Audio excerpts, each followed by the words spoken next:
Vanavond zijn we op het Sven College waar oud-leerlingen hun studie voorstellen en toelichten aan de huidige leerlingen.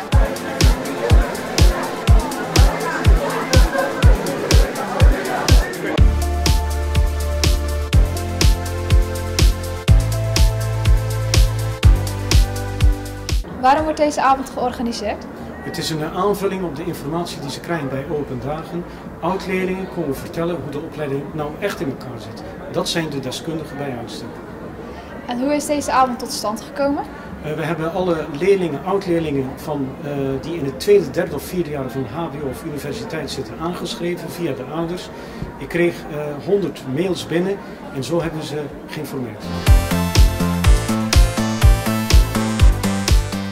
Ik doe de opleiding bouwkunde. Dat houdt in architectuur, constructie en uitvoering. Ik zit nu in het tweede jaar en ik loop nu op dit moment stage. En waarom moeten leerlingen voor deze studie kiezen?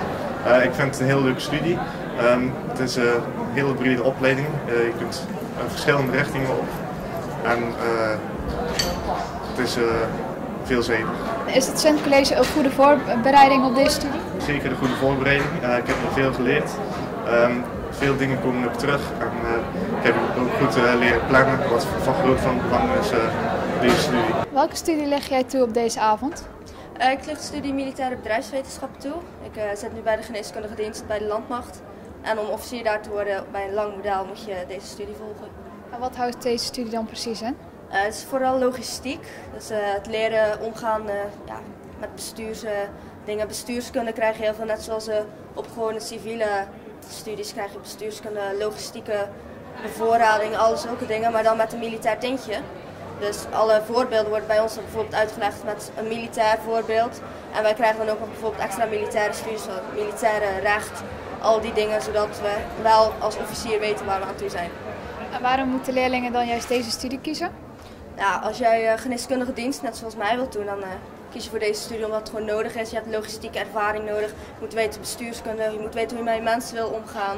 Dat heb je dus allemaal nodig, maar als je bijvoorbeeld bij de infanterie wilt gaan, dat is zeg maar de krachtpatsers, de vechtmachines bij de landmacht. Dan kan je bijvoorbeeld ook krijgswetenschap studeren. Dan heb je veel meer aan geschiedenis van hoe zijn oorlogen ontstaan, wat hebben we ermee gedaan, hoe is het ontwikkeld, wat is de evolutie daarvan. Dan heb je daar veel meer aan juist. Welke studie leg jij toe op deze avond? Ik leg de studie toe, officier bij het Korps Mariniers.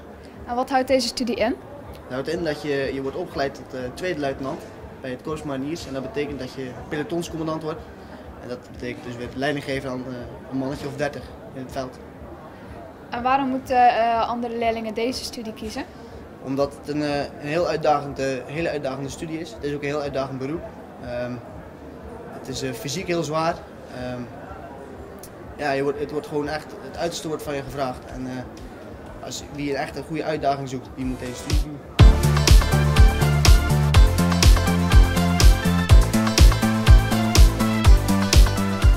De hoeveelste keer is het nou dat de avond wordt georganiseerd? Het is de 12e keer dat we het organiseren. De belangstelling is steeds meer toegenomen.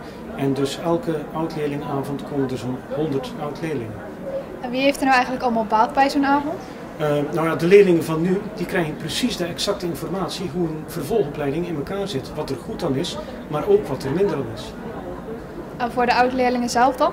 Voor de oud-leerlingen is het een fantastische avond, want ze kunnen hun deskundigheid niet alleen kwijt, maar het is ook een soort reunie. Ze zien elkaar, sommigen hebben elkaar 1 of 2 jaar niet meer gezien en vanavond zien ze allemaal weer.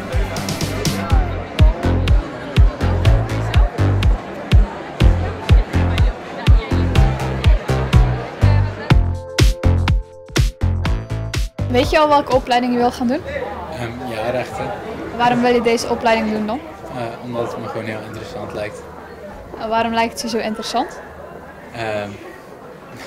Het is gewoon zo, ik voel me bij aangetrokken. En heb je al veel informatie gekregen over deze studie vanavond? Vanavond niet al te veel, wel wat informatie, maar niet echt superveel. Dit was de voorlichtingsavond op het Sven College. Bedankt voor het kijken en tot de volgende keer.